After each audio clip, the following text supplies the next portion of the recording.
So today we're going to be hearing from Professor Sarah Wallace, OBE, a consultant speech and language therapist based at Manchester University NHS Foundation Trust, who specialises in critical care. Sarah is an honorary MAHSC chair at the University of Manchester and a member of the World Dysphagia Committee and the Global Tracheostomy Collaborative, and I'm really looking forward. So I'm going to hand over to you now. Thank you, Sarah. Thank you so much. It's a real honour to be here. Thank you, Jude, for all the organisation. I will just share my slides for everybody. Hopefully you can see that. Looks great. Awesome. So I work at Wythenshawe Hospital. I've been here over 23 years, and I have a little bit of an unusual pathway into clinical academia. So I'm going to talk about my research path, and hopefully it will inspire people to see that there is more than one way of doing things. I have tried through my career to really pioneer things in speech therapy in terms of the role and clinical interventions, and I've found myself working in ICU, which I love. And one of the things, excuse me, that I really have also tried to do is build networks and share expertise and really try to optimize clinical impact. So I just want to start with this, because this to me is crucial. Imagine what our clinical practice would be like if we didn't do research as clinicians. We know that everything changes incredibly fast. We know that it's also really challenging for on-the-ground clinicians to not just keep up to date, but also innovate. But if we don't drive those improvements in frontline care with research, we actually, get stuck. And I think it's really important that we also really inspire people to push boundaries, but obviously with robust clinical governance frameworks. So health inequalities is something that is really at the heart of, I suppose, my my ethos, my journey. And one of the ways that I have come to really understand this is firstly by gaining a lot of clinical and research expertise, not just in the UK, but also overseas. And that's given me a really amazing global perspective. I've also tried to establish clinical networks wherever I can to really support people to, provide that equity of care. So that's involved a lot of teaching, upskilling and mentoring of clinicians. And we know that we all do this in our own time. One of the other things that I thought through my career that was really important was not much point doing research if it doesn't impact policy and guidance. And one of the things that I've actually done quite a lot of by default and by sticking my hand up and saying yes a lot of the time is really writing a lot of national policy and really championing speech and language therapy as a profession, but really advocating for our patients and their communication and swallowing problems. The other thing that I have really learned a lot is about listening, because we don't have the answers. I don't have the answers. There's so much to learn from everybody else, particularly outside your own profession. And that collaboration has taught me a lot.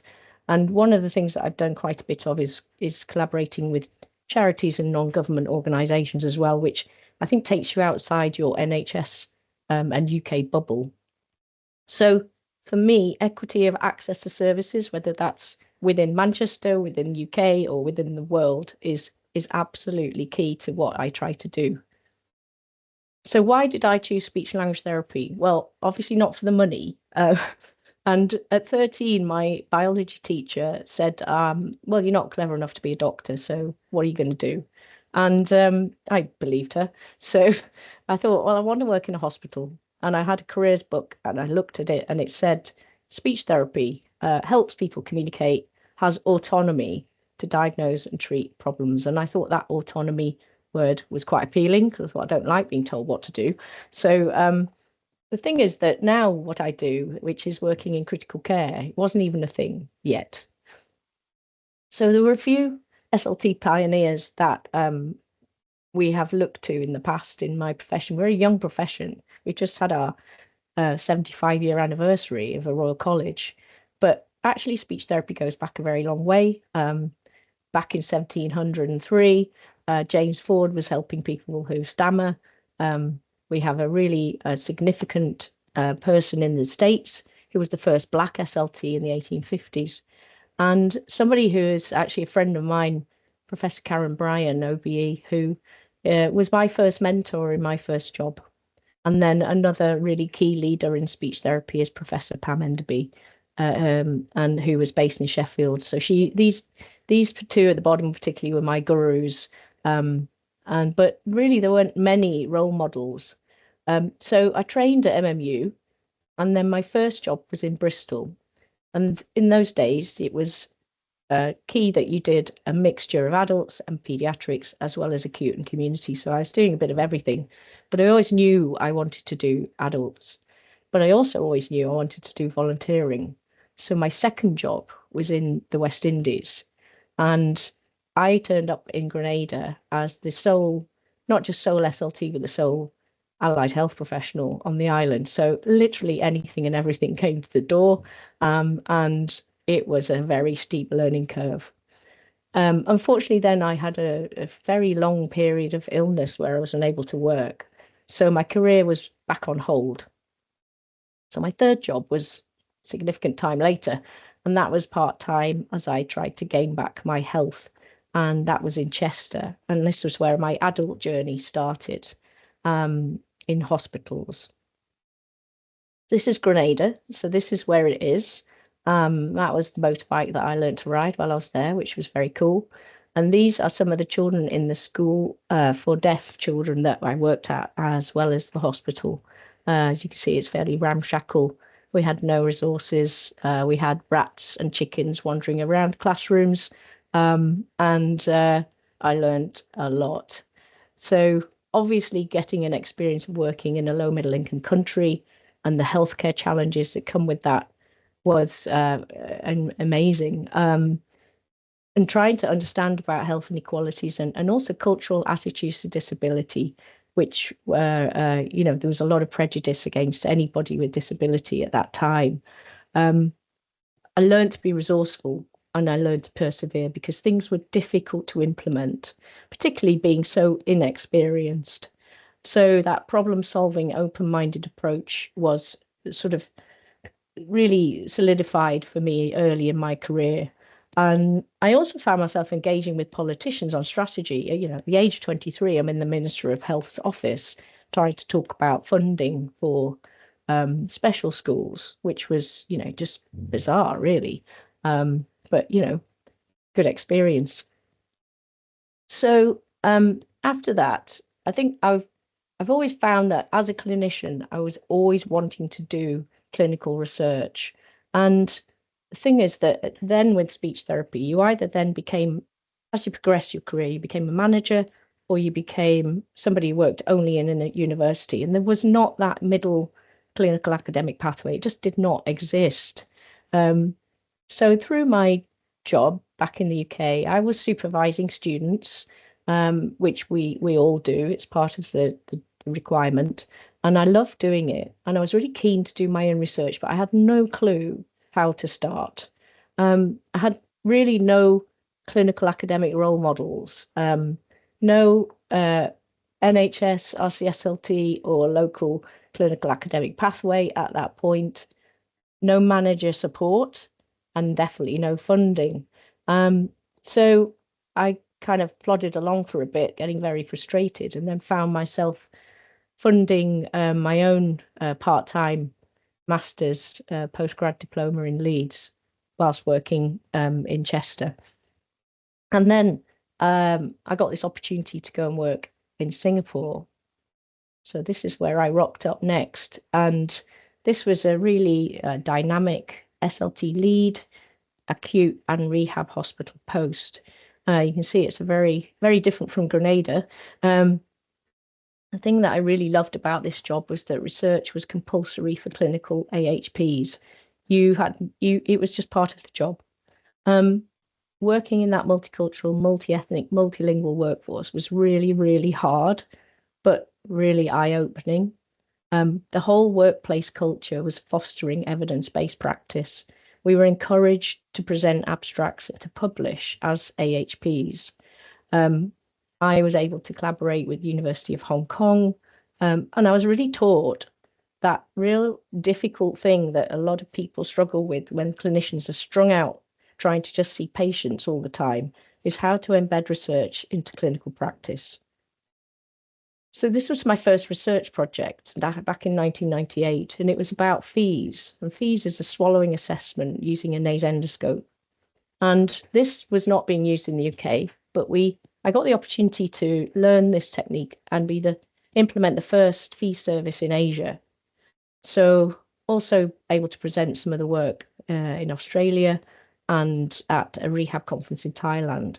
And this was my project, the impact of FEES on time to oral feeding, aspiration, and pneumonia outcomes in acute patients with dysphagia. So this was all very new at the time, nothing published on this before. And these were the sorts of results that I gained. So this is the view you get when you look down at someone's larynx and you see them aspirating saliva. And that's the scope going through the nose. So this is now a routine procedure in the UK. But this study that I did, it was very simple, not particularly robust in terms of methodology, but it was all very novel. And it was my first attempt to really understand how to synthesize data and to look at, something that would impact clinical practice. So we found with using this procedure that actually we were able to progress 67% of patients from nil by mouth to oral diet or upgrade their oral diet. Those patients with swallowing problems. We avoided tube feeding in lots of patients. We cut aspiration pneumonia, which is a consequence of dysphagia, down to 0 when we use this tool because it's accurate. And we also made speech therapists more efficient. They didn't need to keep reviewing patients because they knew what's going on. And we actually got people home quicker from hospital because they could eat and drink. So this was my first magic moment where I thought, actually, this is really important to do this work because it changes patients' lives and changes practice. So came back to the UK in 2001 and nobody was using FEES in the UK at that point. So I needed a job. I had a baby, no job, no maternity leave. And I thought, well, maybe I can start by offering FEES training. So I offered FEES training to Wythenshawe Hospital team. They bit my hand off. And after the training, this led to a clinical lead job here, which is where I still am. And on the basis of that training and setting up the service, we were the first hospital in the UK to set up a service of using this technique, this assessment tool for our patients with swallowing disorders on the wards. That then led for me to another amazing opportunity, which was to implement the first Royal College of Speech and Language Therapists policy on FEES in 2005. And I've been involved in every iteration of that since as the lead author. So that was kind of a really amazing opportunity that has really changed my career. So since 2001, I've been at Wythenshawe. And I started to think about critical care because I've always wanted to work really with the patients who are most needy and most, I suppose, medically challenging. So my interest started to go down this route, but there was no formal role. I had data to say that FEES helps patients. It showcases speech therapy. I could see that this might be a way to really support these very sick patients because it's a very safe tool that allows us to be very accurate and careful and really diagnostic. But we had no role of speech therapy in ICU. It wasn't recognised. Most ICUs didn't understand what SLT was or why they might need one, and nobody was working in ICU. But I just kind of thought, there's patients in there, I just know. So one of the things I tried to do there was try and identify the gaps in research which would support the role. Again, I was still in my job of supporting MMU and University of Manchester SLT undergrads as well in training. So what you can see here is what we see when we do a FEES on a patient on ICU. You can see a lot of damage to the larynx, and you can see that patients struggle to swallow. Things are going down the wrong way when they swallow. So when I started to use this assessment on ICU, collaborating with the medics, obviously, I started to show them that patients have got damaged larynxes after they've been intubated. And this was kind of a bit of a revelation to everybody. You can see that patient there, the blue water going the wrong way. But we started to learn that if we could understand these patients' swallowing problems really early on, it would actually change what the medics do in terms of tracheostomy and getting them off a ventilator and their ability, the patient's ability to talk and swallow.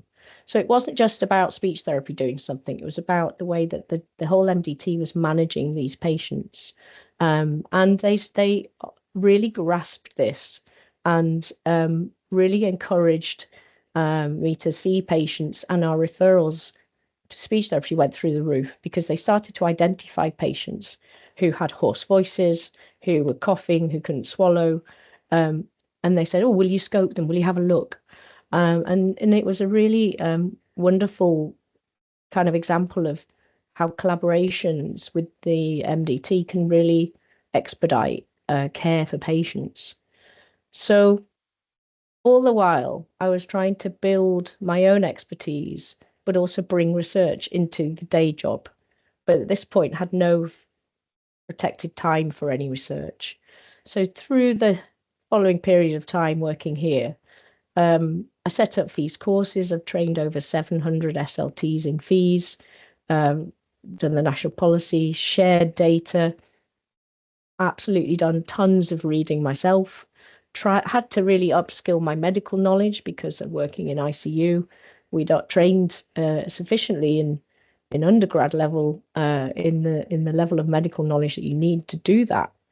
And that collaboration, make friends with your colleagues and learning from my colleagues, and sort of saying, look, I don't have all the answers, but I would love to learn, and why don't we do this together? And that whole joint working was really important to me. I set up a regional SLT network because no other hospitals in the region had an ICU SLT service. And I thought it was really important, again, about equity of care, that why should patients at Wythenshawe get something that somewhere else isn't getting? So that was to support everybody's knowledge and build services. And I tried to develop my expertise and my expert role and took on a few national roles, voluntary roles as specialist advisor to my Royal College and chair of our a new national network that we set up for speech therapists in tracheostomy. And I was struggling with this thing of what do we need to drive improvements, because we for sure needed more evidence to support our role, our practice, what we were trying to diagnose with these patients. So we needed more research, and that would enable us to define the role. And it would also show the value of SLT to all the stakeholders. And that, I hoped, would lead to ring-fenced, funded ICU SLT posts. And it took a long time. But the foundation work for me was to really then focus my energy and my, I suppose, my reading and everything onto these patients who've been intubated, who have tracheostomies or on ventilators. And I slogged to gain clinical experience, because you can't really do this without that. This is what underpins all your questions that lead to research. So I ran the FEES courses, as I said, and again, building, specialties within that, because we use this technique with patients with head and neck cancer, with patients with dementia, and, a stroke, you name it, anyone with a swallowing problem.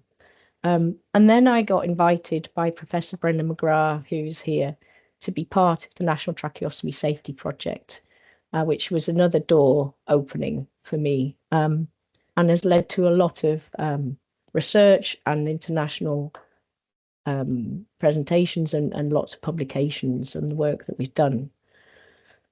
So I was still finding myself in my salary job was a clinical lead SLT, and all these other voluntary roles that I've accrued, just trying to fit them in. So expert advisor work, it's taking a lot of my time, therapists emailing saying I need a bit of advice, or I want to set up this service. What do I do? How do I start? I did some work for the NCPOD project, and I started to get involved with work for the Intensive Care Society, because these were things I couldn't say no to, because they were going to drive change. So at this point, we know now a lot about the effects of intubation and tracheon swallowing and voice. We know that when you intubate, put a tube down someone's airway, it damages the larynx often in various ways. It causes swelling, it causes vocal cord problems, it causes pain, dysphonia, which is voice impairment, and dysphagia, which is swallowing problems. And all of this was really kind of not understood at all before. We also know that when these patients then have a tracheostomy tube, because they've been so poorly and they've had a tube in for a long time, even more of them have a problem with their swallow, and they all lose their voice. And if they've got a problem with their larynx, it can prevent us actually getting the tube out and getting them off ICU. So this matters. That was kind of thing that I was trying to show all the time, was that this is important stuff for patients. They can die from this complication. They end up in hospital and ICU longer, and they do worse. If they do survive, they do much, much worse at home, and more of them need tube feeding. So we need to sort them out in ICU. And what we learned about the effects of trachea was that there's thousands of these patients every year, 15,000 new trachea patients every year in ICU. So that's a lot of people. And when the cuff on the tube is inflated, the airflow goes round bypasses the larynx. So the larynx stops working. And this is the mechanism for them having a problem with their swallow and losing their voice. So all of this was sort of learning that we were gaining from the kind of work that we were doing. And the NTSP work that I was doing was really to support an input to all of the work, which was writing a book, producing bedside sheets, emergency algorithms, stuff on the website, doing podcasts, and making films, and also a lot of publications about. That was this one underneath here was my I suppose my first big sort of it's a current opinion invited paper. So that was a very nerve-wracking paper to do, I remember at the time, and really, really big deal for me at the time. So sort of really didn't want to mess it up moment. And that also in that year, the NCPOD project that I was involved with as an expert representative was published. And this was an opportunity for me to say speech therapy and tracheostomy and fees and all those things are really, really important. But also the psychological impact of communication issues on patients is important. And then I got involved with the SHINE project, which was my first funded research project, just a few hours a week as part of the NTSP team. And what we did was implement a whole raft of measures across Manchester in 4 hospitals, which was a sort of QI project, really.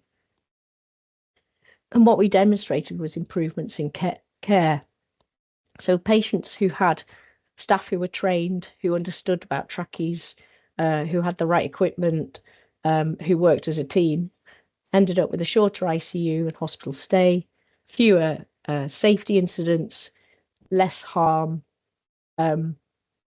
We actually managed to get like high-level institutional support for multidisciplinary team working, and again, lots of conference presentations, including at Johns Hopkins in Baltimore.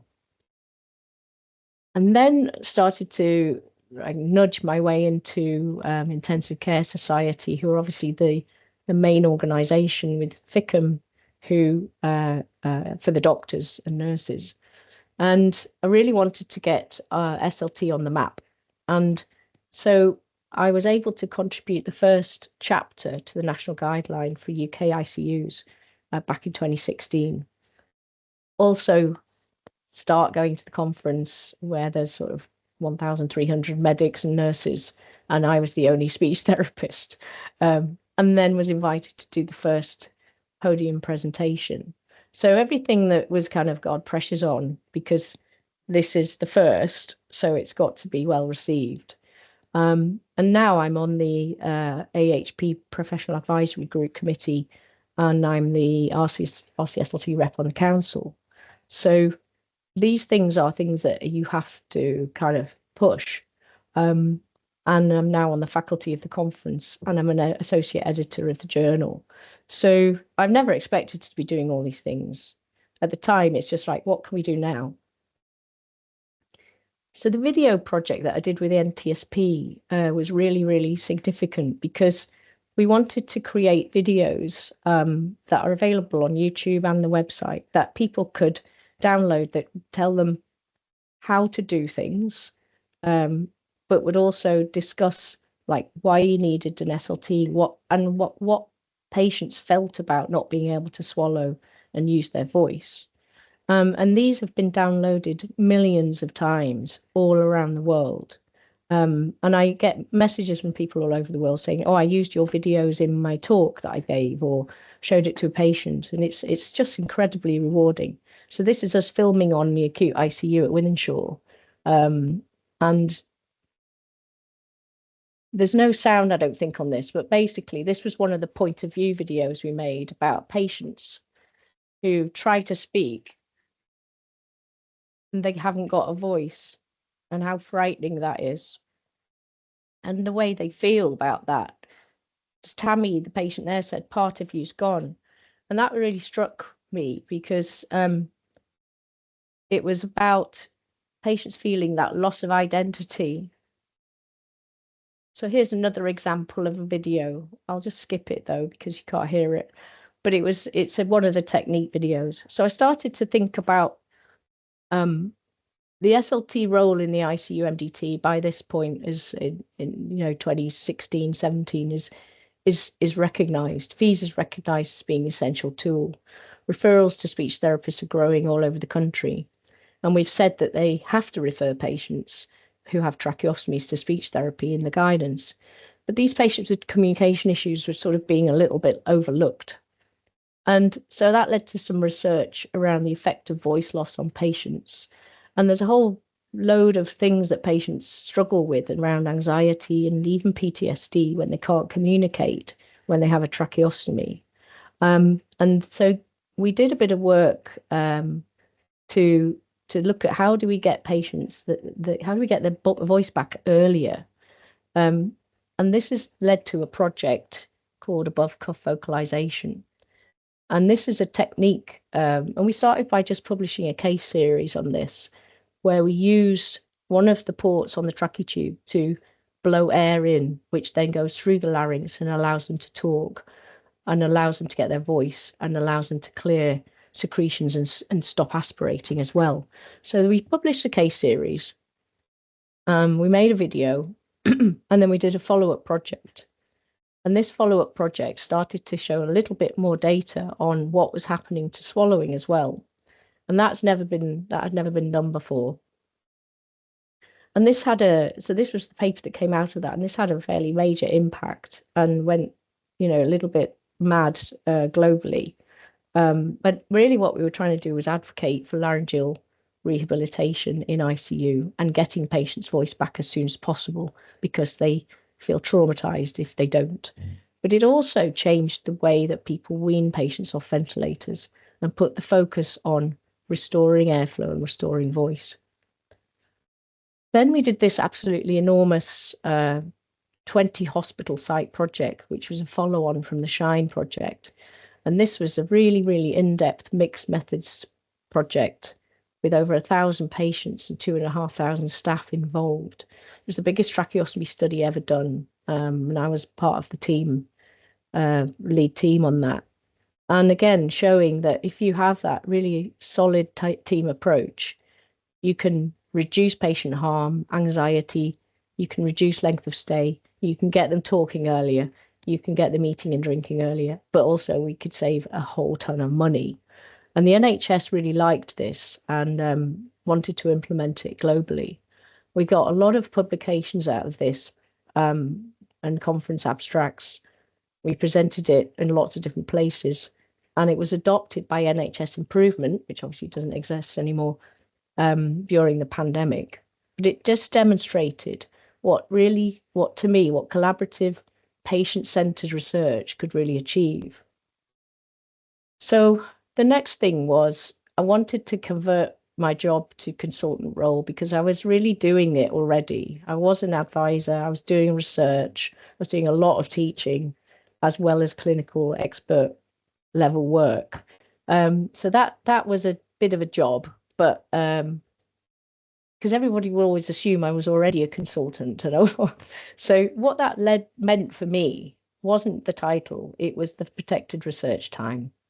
And alongside that, I took on the honorary senior lecturer role, and I started to supervise masters and PhD students.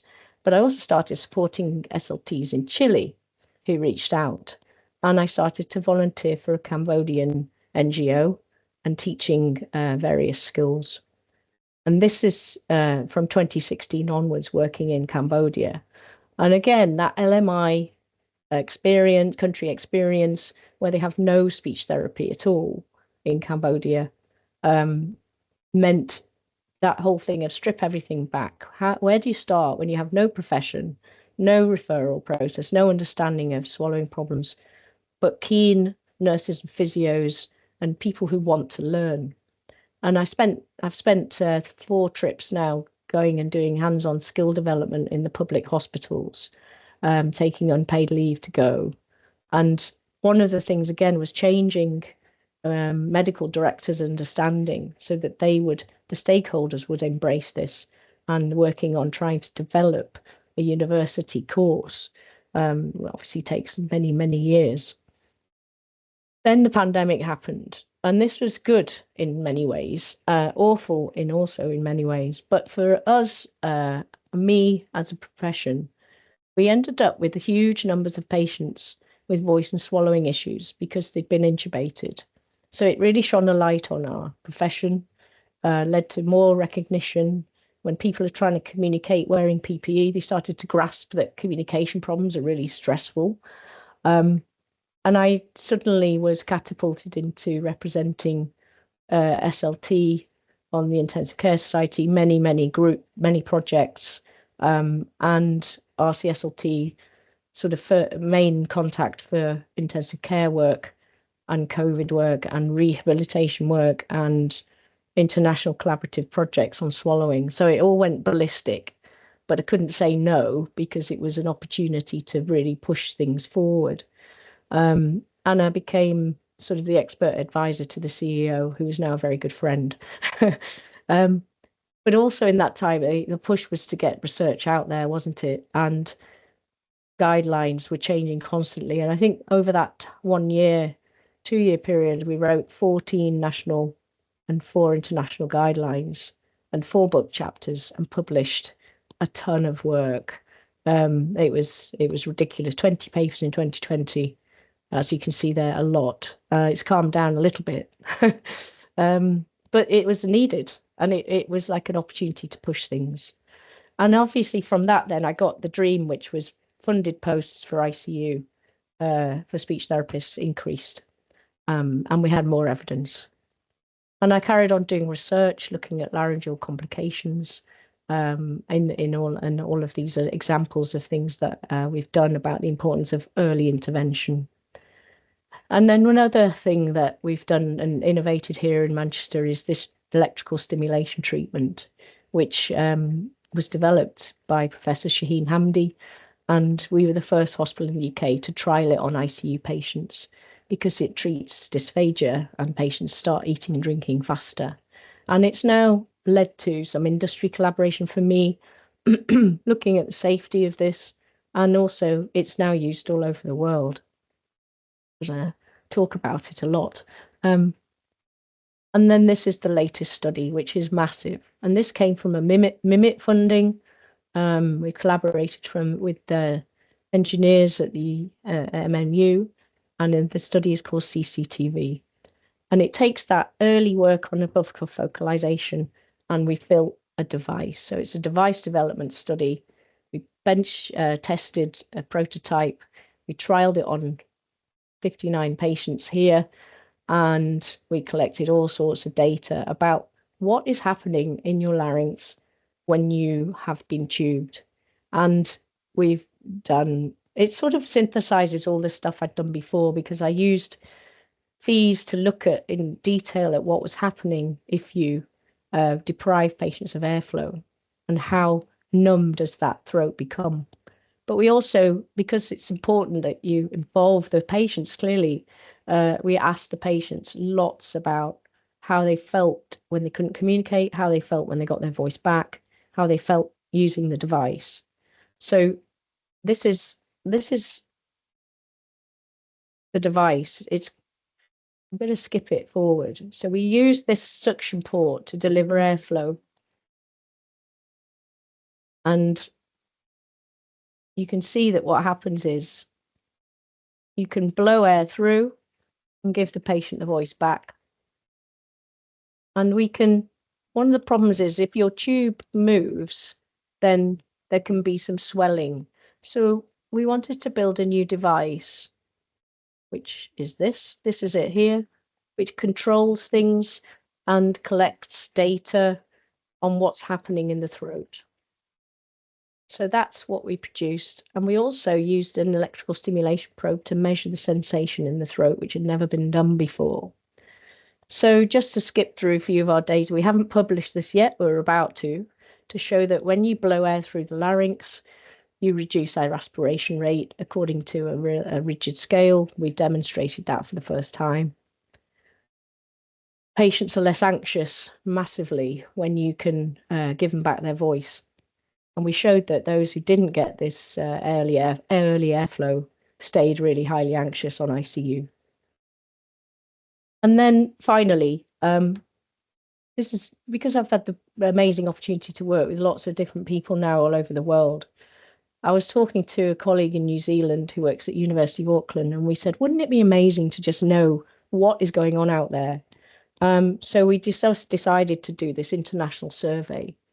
We didn't get any funding for this, but it really drew on the knowledge that we both had of working in different countries and the healthcare challenges.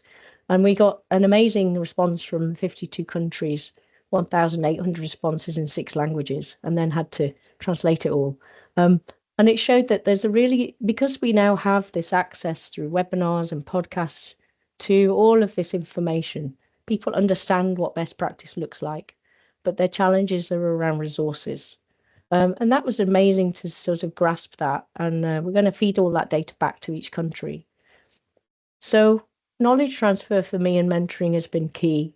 And now I'm involved in a lot of different things in lots of different countries, with collaborative visits, with invites to different, different organizations to speak. And I think that whole thing of why we are one world, we all have the same patients, we just have different challenges is really, I just really find that fascinating. I've had the opportunity to publish a lot now, and I think for me, my journey has been very varied. I've had lots of challenges like illness, and starting my career again. Every time I go overseas and come back, you start again. So that persistence, that communication, allowing time, these things take time, and just putting in the work and learning, that thing of learning patient by patient is key, but also being proactive, because nothing's going to happen unless you actually push. And I think humility, because there's always people worse off than you who are struggling, and you can just do one thing each day to support somebody else in their research journey. That's worth it. I don't have a PhD. I've kind of missed the boat, but I think it's brilliant now that so many people are doing that. I feel like I've got the work, but not the title. But I'm 60 tomorrow, so it's probably a bit late. But it is possible to do impactful research on the job. In my 20s, remember, I didn't know where to start, and all of these things have come my way now. But all of it, at the heart of it, is the patients, and the patients are the true inspiration for research, and research improves patients' lives. Say yes to opportunities, because you don't know if you're going to get them again. So I'd just like to thank you for listening. I'll stop sharing. Thank you so much, Sarah. That was absolutely fantastic.